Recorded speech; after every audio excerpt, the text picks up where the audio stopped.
रामपुर नामक गांव में मिनी नाम की लड़की अपने माता पिता और छोटे भाई बहन के साथ रहती थी।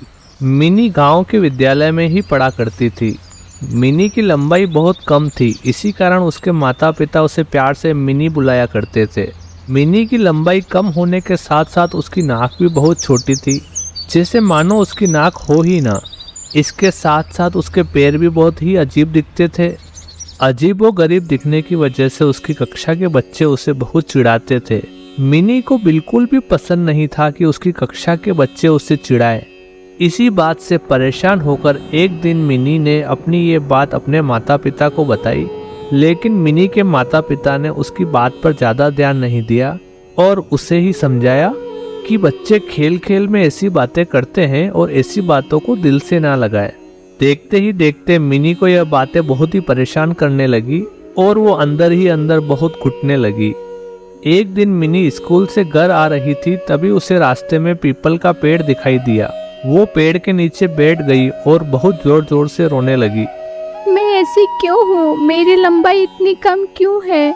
मुझे सब बच्चे इतने चिढ़ाते हैं, मुझे बिल्कुल नहीं पसंद। मेरा भी बहुत मन करता है सब बच्चों के साथ खेलने का, पर कोई मुझे नहीं खिलाता।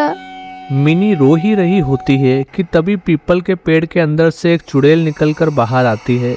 चुड़ैल को देखकर मिनी बहुत डर जाती है। चुड़ैल लंबाई में बौने कद की होती है और उसकी आंखें भी बड़ी अजीब लग रही थी और दांत उसके मानो बिल्ली की तरह नुकीले। चुड़ैल की नाक भी बहुत ही अजीब थी। मिनी चुड़ैल को देखकर भागने लगती है, तभी चुड़ैल भी बहुत जोर जोर से रोने लगती है। चुड़ैल को रोता देख मिनी रुक जाती है।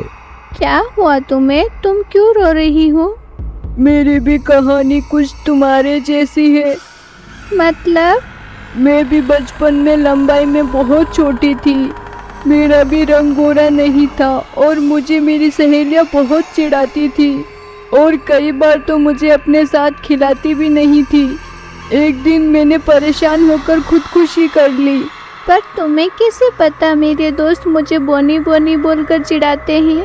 मैंने तुम्हारी सारी बात सुन ली जब तुम पेड़ के नीचे बैठकर रो रही थी। मैं उसी पेड़ पर रहती हूँ, मेरा उसी पीपल के पेड़ पर वास है। मिनी चुड़ैल को रोते रोते सारी बात बताती है। मेरे पास एक तरकीब है। बोलो क्या? तुम मुझसे डरो मत, मैं तुम्हारी दोस्त बनकर तुम्हारी मदद करूँगी। पर कैसे? जो कोई तुम्हें चिढ़ाए या परेशान करेगा, हम दोनों मिलकर उसे सबक सिखाएंगे। पर तुम तो सबको दिखोगी, फिर सब तुमसे डरकर भाग जाएंगे। तुम चिंता मत करो, मेरे पास एक ऐसी शक्ति है, मैं जिसे चाहूँ उसे ही दिखाई देती हूँ। ऐसे ही मैं हर किसी को दिखाई नहीं देती। अच्छा, ये तो बहुत अच्छी बात है। हम दोनों मिलकर सबको सबक सिखाएंगे जो मुझे परेशान करेगा। हाँ, पर तुम्हें मुझसे एक वादा करना पड़ेगा। कैसा वादा? तुम्हें ये बात किसी को भी नहीं बतानी है कि मैं तुम्हारे साथ रहती हूँ। अगर तुमने ये बात किसी को बता दी तो हम किसी को सबक नहीं सिखा पाएंगे और मेरी सारी शक्तियाँ भी कम हो जाएगी। ठीक है, मैं वादा करती हूँ कि मैं किसी को नहीं बताऊंगी। मिनी चुड़ैल की बात मान जाती है और चुड़ैल मिनी के साथ चल पड़ती है। अगले दिन मिनी अपने स्कूल जाती है। हर बार की तरह ही मिनी की क्लास की लड़कियां उसे बोनी बोनी कहकर चिढ़ाने लगती है। ए मिनी बोनी बोनी, ए मिनी बोनी बोनी। तुम सब मुझे परेशान मत करो, ऐसे किसी को चिढ़ाना अच्छी बात नहीं है। ए बोनी, हमें मत सिखा हमें क्या करना है। आई बड़ी चुप बोनी कहीं की। अरे इसकी नाक तो देखो, इसकी नाक इतनी छोटी है, बल्कि है ही नहीं। पता नहीं ये सांस भी कैसे लेती है। ऐसा बोलकर मिनी की क्लास की सारी लड़कियां जोर जोर से हंसने लगती है। मिनी के साथ खड़ी चुड़ैल सब देख रही होती है। तुम लोग मुझे परेशान मत करो, नहीं तो एक दिन तुम भी पूरी दिखने लगोगी। कभी भी अपने ऊपर घमंड नहीं करना चाहिए। तू चुप कर, हमें ज्ञान मत दे अपना। इतना कहकर मिनी की सारी सहेलियां वहां से चली जाती है। देखा तुमने, ये लोग मेरा कैसे मजाक उड़ाते हैं। इन्होंने मेरी नाक में दम कर रखा है। जब देखो आते जाते मुझे छेड़ते रहते हैं। तुम चिंता मत करो, मैं इन सबको बहुत बुरा सबक सिखाऊंगी कि ये किसी का मजाक बनाना भूल जाएगी। तुम ऐसा क्या करोगी? तुम बस देखती जाओ, कल सुबह ये लड़कियां खुद अपना चेहरा देखना पसंद नहीं करेगी। ये अपनी शक्ल सबसे छुपाएगी, इन्हें ऐसे ही समझ आएगा। अगली सुबह मिनी स्कूल जाती है। वो उधर जाकर देखती है कि उसकी सहेलियों की शक्ल पूरी दाने से भरी हुई होती है। ये देखकर मिनी समझ जाती है कि चुड़ैल ने ही इनका ये हाल किया है। मिनी अपनी सहेलियों के पास जाती है। अरे ये क्या हुआ तुम्हारे चेहरे को? हमें नहीं पता, ये देखो हमारे चेहरे पर दाने निकल आए हैं। देखा, अगर तुम किसी को परेशान करोगे और किसी का दिल दुखाओगे तो तुम्हें भी कभी न कभी अपने गलत किए काम की सजा मिलेगी। तुम लोग मुझे भी कितना चिढ़ाते थे, आज तुम्हारा ही चेहरा खराब हो गया है। तुम किसी को भी अपनी शक्ल दिखाने के लायक नहीं हो, ये तुम्हारे पूरे कर्मों की सजा है। चुप कर बॉनी, ऐसा कुछ नहीं है, यहाँ हमें भाषण मत दे। यह कहकर मिनी की सहेलियां गुस्से में वहाँ से चली जाती है। इन्हें तो अभी भी अपनी गलती का एहसास नहीं है, ये तो अभी भी मुझे चिढ़ाने से बाज नहीं आ रही है। बताओ अब क्या करें? लगता है मेरी किस्मत ही खराब है, मुझे जिंदगी भर यही सब सुनना पड़ेगा। लगता है मुझे अब इन सब की आदत डाल लेनी चाहिए। ये सब कहकर मिनी जोर जोर से रोने लगती है। तुम चिंता मत करो, कल इन सब की और बुरी हालत होगी।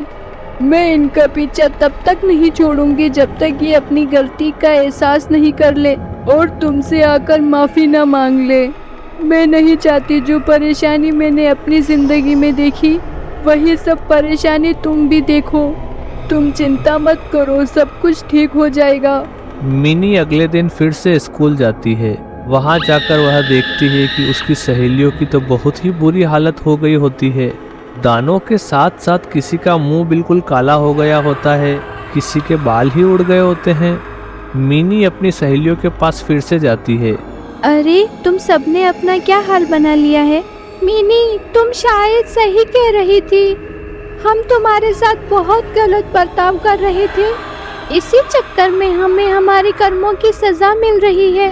हम तुझे रोज छेड़ते थे पर हमें नहीं पता था कि तुम्हें कैसा लग रहा होगा। हाँ, मुझे बहुत दुख होता था जब तुम लोग मुझे चिढ़ाते थे। मेरा भी मन करता था कि मैं तुम्हारे साथ खेलूं, पर तुम मुझे अपने साथ नहीं खिलाते थे।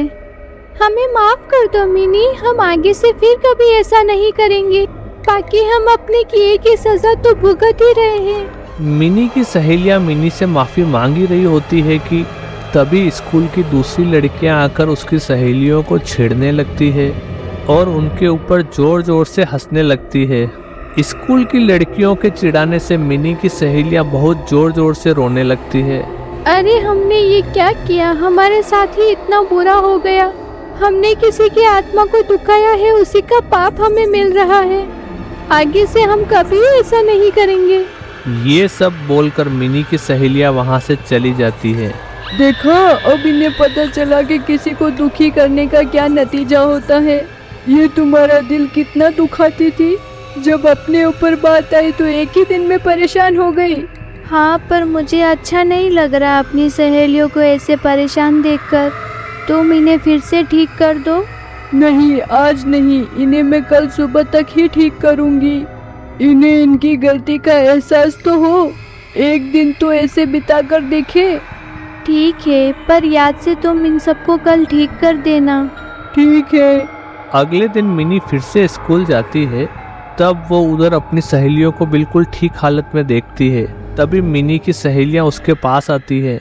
मिनी, देखो हम ठीक हो गए। हमने तुमसे कल माफी मांगी और पता नहीं एकदम से हम ठीक हो गए। अरे ये तो अच्छी बात है, चलो हम सब मिलकर खेलते हैं। मिनी अपनी सहेलियों के साथ खेलने लगती है और उसे फिर से कोई नहीं चिढ़ाता।